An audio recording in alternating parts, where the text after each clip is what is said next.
Conservative new media viewers and NBA fans around the world, what is up? It is I, PFV, the NBA expert, and we are here to talk about the Spurs' 107-86 annihilation of the Miami Heat in South Florida in Game 4 of the 2014 NBA Finals.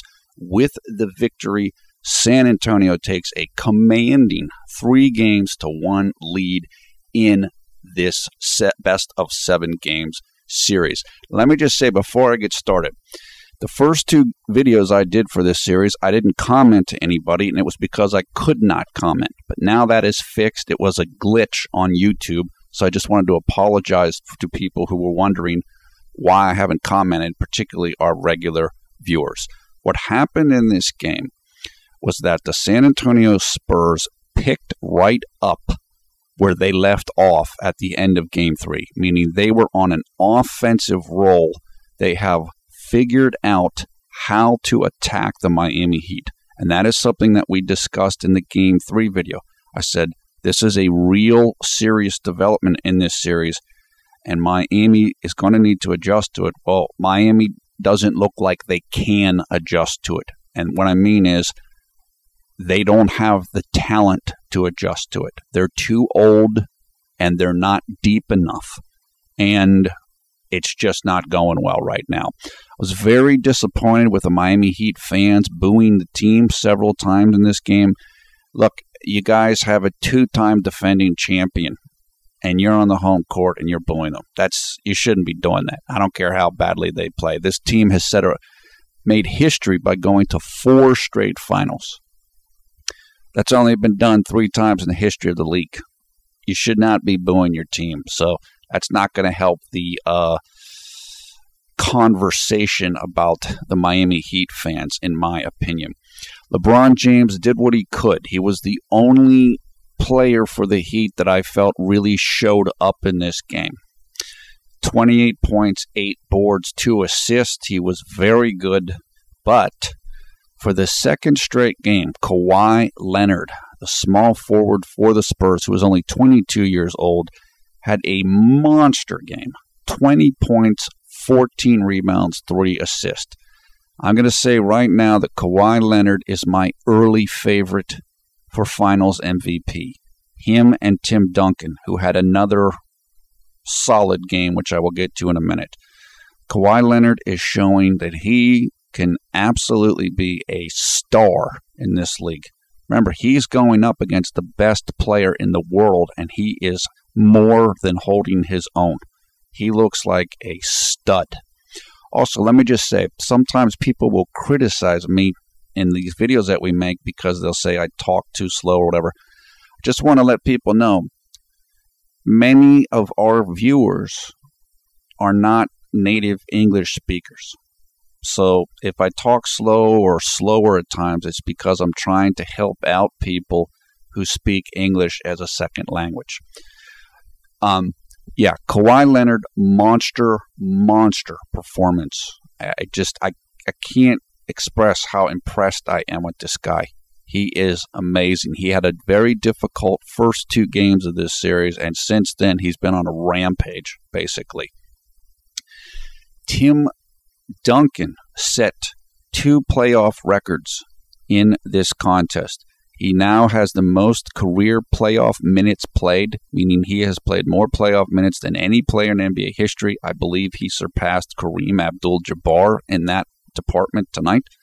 And he also now has the most playoff double-doubles in NBA history, surpassing Magic Johnson.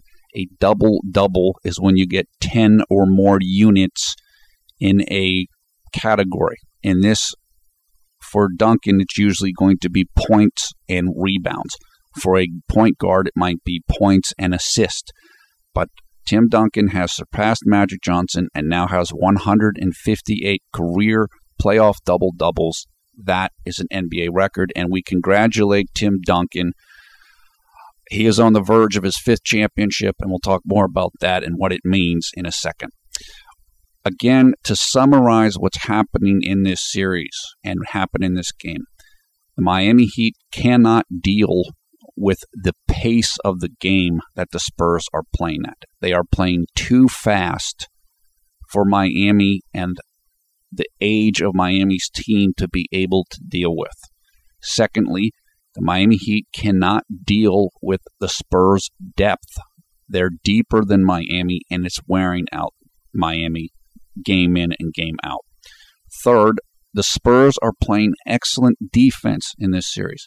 Miami has not scored 100 points in any of the first 4 games of this series, I believe. That's pretty remarkable.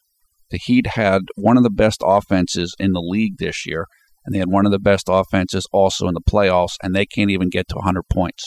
That's incredible. Finally, the Spurs offense is just steamrolling Miami. Since they put Boris Diaw into the starting lineup in Game 3, as I mentioned in the Game 3 video, they are spreading the Heat out, meaning making them defend more space on defense and creating more room for players like Kawhi Leonard to drive to the basket. And that's why you're seeing all these easy layups and dunks. Miami can't cover enough ground with their old and not deep legs to get there. And the Spurs are just tearing them apart. Danny Green, Kawhi Leonard, Tony Parker, they're just getting layup, layup, layup, layup. And there's nothing Miami can do about it. They're trying everything. It's just not going to happen. And that is why I think this series is over. It is done. It is finished. It might end in 5 games. It might end in 6 games. If I had to predict it, it's going to end in Game 5 in San Antonio. And honestly, it's probably going to be another rout like this. The Spurs have complete confidence now. Total confidence. And it's too late to take it away from them. I'm not saying Miami couldn't possibly come back. They could, but they're not going to. They still had an incredible run, and we'll talk about that in a second. Now, turning back to Tim Duncan, he is set to win his 5th championship ring, and that will place him above Kobe Bryant as an all-time great. And the reason why I say that, and when it happens, I'll probably make a video specifically about this. Tim Duncan will have 5 rings, just as Kobe Bryant has currently. The difference is Tim Duncan will have at least one more Finals MVP, and he also has one more regular season MVP over Kobe Bryant. So that's going to vault him over Kobe in the all-time greats discussion. And I think once Duncan gets this 5th ring, and he's going to get it, I think you can make a serious case for Tim Duncan being a top 5 all-time player. And when I make a video of comparing Duncan and Kobe and stuff, I will go into that more. Basically, what I'm saying is you can now make a realistic case for Tim Duncan being better than Wilt Chamberlain, better than Larry Bird, etc. You can. That's realistic now, in my opinion. He's just been so steady and so consistent. He's got the championships. This is his 6th finals. This guy's done everything. And he's still probably the most important player on the Spurs team in this playoff run at 38 years old. He is unbelievable. So he deserves everything, and he's going to get it, particularly after the Spurs win this series. Finally, the Heat must rebuild in the offseason. I know there'll be a lot of Heat fans listening to this. It's not over. Your guys' run isn't over. You still went to 4 straight finals. There's no reason to think you won't go to 5 straight finals next year. And then you would become only the 2nd team in NBA history to do that. The team must get younger. It must get deeper. I know all the conversation about Carmelo Anthony. That's fine. But you must get another big man, at least one. And you must get better point guard play. So you need more depth, more youth, more athleticism, a big man, and better point guard play. Whether that means you get another point guard or Mario Chalmers and Norris Cole play better, whatever it is. The Heat is still one of the best 2 or 3 or 4 teams in the league, but they can't beat San Antonio like this. They're going to have to really revamp things this summer, and they're in a position to do that. They can do that with the contracts of the big 3 possibly being up. It will be possible for them to do that, but now they have to seriously do it. This is the first time in the big 3 era for the Heat that they have come up against a team that they are simply worse than. They're not good enough, and that means you must make roster changes, and you must do that this offseason. That is it for now. I hope you guys are all enjoying this. I'm very happy for the Spurs and their fans.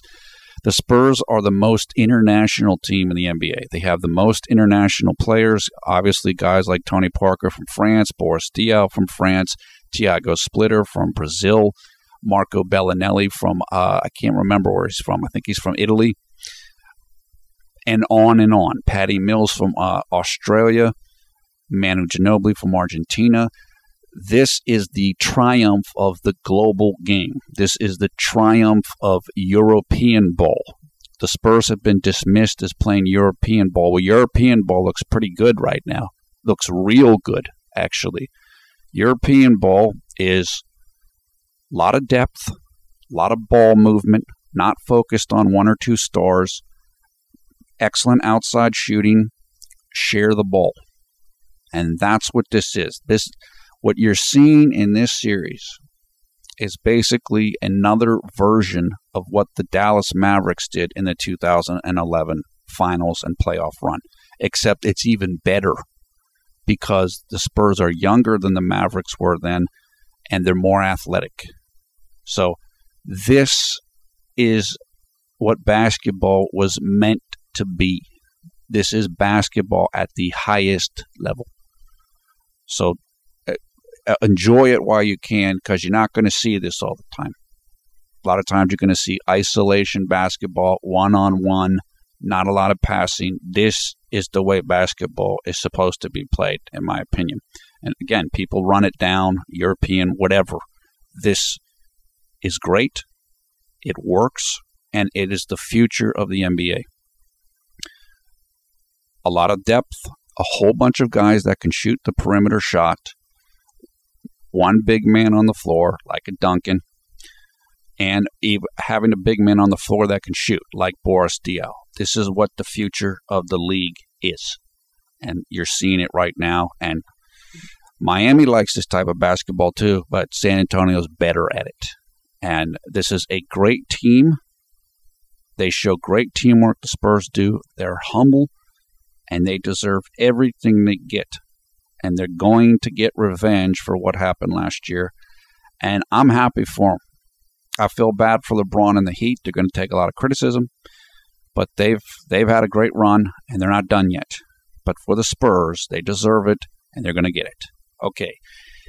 Your comments below. Thumbs up, thumbs down on this video. We encourage you to come and join the Conservative New Media Facebook group. You will find information about that group in the video description below the video player. We have over 3,000 members there and growing all the time. Also in the video description below the video player, you will find information so you can go and check out highlights of Game 4 of the 2014 NBA Finals. Again, I am PFE Paul F. Villarreal, the NBA expert. Thanks a lot for watching Conservative New Media. Really looking forward to the last game or 2 or whatever of this series. The Heat are not going to go quietly. They should play better in game number 5, but they just look outgunned. They just ran into a team that's better than them, and they can't really do a lot about it. So that's where we're at in this series. Take care, everybody. Remember, Game 5 coming up in San Antonio, Sunday, 8 p.m. here on the East Coast of the United States. Looking forward to that, and I think we might be seeing a Spurs celebration after that contest. Until then, have a great day or night wherever you are. We will talk to you again soon.